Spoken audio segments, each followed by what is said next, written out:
So LeBron has a new 2-year, $104 million deal with the Lakers. Player option, no trade clause. Prince, I gotta ask the question, man. Do you feel like the Lakers just gave LeBron too much right here? Yes and no. I mean, we're at this point in the off season where we already knew he was going back.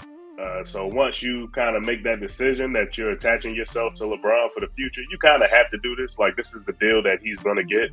You're going to give him the max amount that you're allowed to give him. Now the question for me is whether they should have committed themselves to LeBron for the future. At which point they probably would have separated with him during the season with like a mid-season trade or something, just to kind of part ways. I think that's a fair question because they are a playing team, man. This team is no better than an 8, 9, 7, 8, 9, 10 seed at best for the last 2, 3 years and going forward. Like, I don't think we can expect them to win a championship again. So they probably should have asked themselves that last season. Like, should we really consider trading LeBron? I know it sounds crazy, but once they got to the offseason, you don't lose him for anything. You give him the deal, you give him the money. So 1+1, so they can make this decision again next offseason. The no trade clauses, whatever. At this point, I guess they've decided they're not going to trade LeBron anyway, so it doesn't matter. But there probably should have been some serious conversations about whether this is a thing that needs to continue going forward. That's where I'm at with it. Yeah, I think I'm right there with you, man. Like it's tough because it's LeBron. Like you're not gonna say no to LeBron James playing for your team, especially after all of this time with the Lakers. I mean, we kind of just talked down on the Lakers era for LeBron, but they did win a championship at the end of the day, which is a big deal. But at the same time, I'm just like, yo, like this dude is gonna be 40 this season, bro.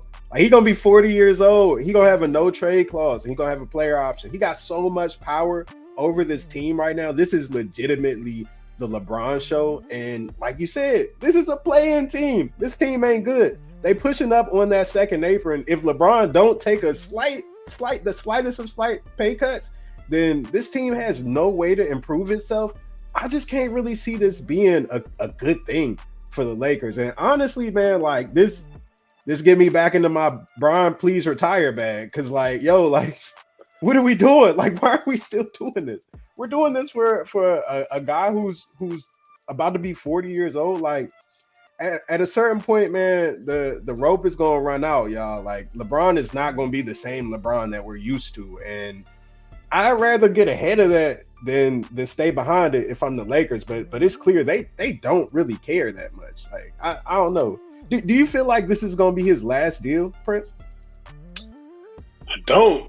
I mean, there were rumors that, it might be a longer deal, I guess, before he signed this. And I know that was against the rules. But if he's healthy, if he makes it through these next 2 years without really seeing a significant decline in his health or his play, and then you get the opportunity for Bryce James to come into the league, I don't know that LeBron is going to be able to resist manipulating some things, you know what I mean? Making the draft shake the way he wants so that he can get his second son on the Lakers and run it back just one more year with both his boys.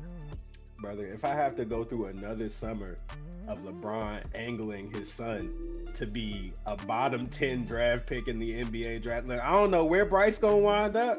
I hope he better than that. But dog, I can't do this again. I can't do this again, brother. I cannot.